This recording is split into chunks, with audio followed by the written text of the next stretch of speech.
Good morning, everyone. Since yesterday, I have been looking at the parable of the tears. And there is so much lessons that we can learn from it. Looking at it in the book Christ Object Lessons, God is actually showing us and teaching us lessons of forbearance and tender love. We as God's people, I believe that we really need to be praying and asking God for compassion. Doesn't matter how the situation may look, God wants us to have compassion. Now, I'm going to read a little, and while I read from the book Christ Object Lesson under the chapter Tears, now you can find this account in Matthew chapter 13, 24 to 30, as well as 37 to 43.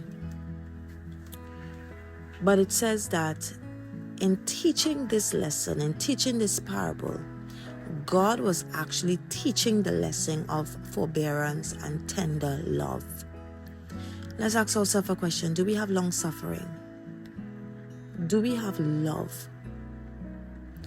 It says, as the tear have their root closely intertwined with those of the good grain, so false brethren in the church may be closely linked with true disciples. Sometimes you reach a point to say, the church that I attend has so much of tears. And we feel that, it is necessary for us to do the work of separation. We have to be careful with that. Because the reading goes on to tell us that the real character of these pretended believers is not fully manifested. Were they to be separated from the church, others might be caused to stumble. When we take up the work of separation, we are literally causing others to stumble. So others may stumble, who, but for this, would have remained steadfast. So literally, we can really uproot a wheat by trying to fix a problem that was not committed to us to fix. Now, the teachings of this parable is illustrated in God's own dealing with men. It goes on to tell us that Satan is a deceiver, and we know this. Satan is a deceiver. And when he sinned in heaven, even the loyal angels did not fully discern his character, and that could be happening with us today. Because we are incapable of reading motives, sometimes we assume things that is not necessarily correct in the life of others. But it says that in God's wisdom in dealing even with Satan, that he exercised that wisdom of forbearance and love towards him. That when he sinned in heaven, even the loyal angels did not discern his true character. This was why God did not at once destroy Satan. Had he done this, the holy angels would have not perceived the justice and love of God. Even God understood that time needed to be given. A doubt of God's goodness would have been as evil seed that would yield the bitter fruit of sin and woe. There, the author of evil was spared, fully to develop his character. Through long ages, God had borne the anguish of beholding the work of evil. That is God's forbearance.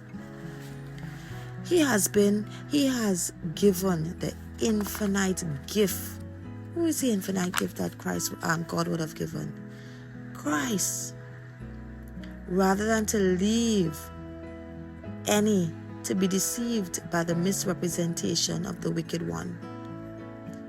For the tares could not been plucked up without danger of uprooting the precious grain. Let's be careful.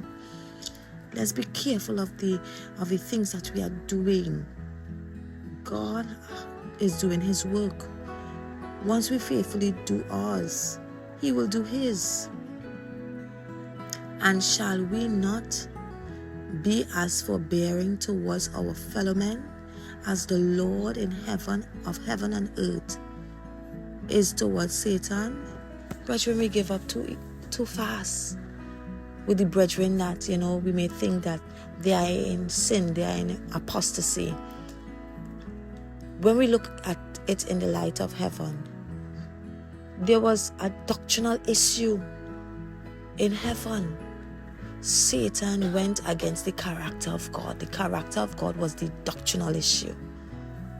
But yet still God exemplified forbearance towards Satan, Lucifer at that time, so that his true character can be fully developed and that everyone can see for themselves. I am praying by the grace of God. Let's ask God for forbearance towards those that we know or we assume that they are in wrong. And let's ask God for his tender love in dealing with others. God bless.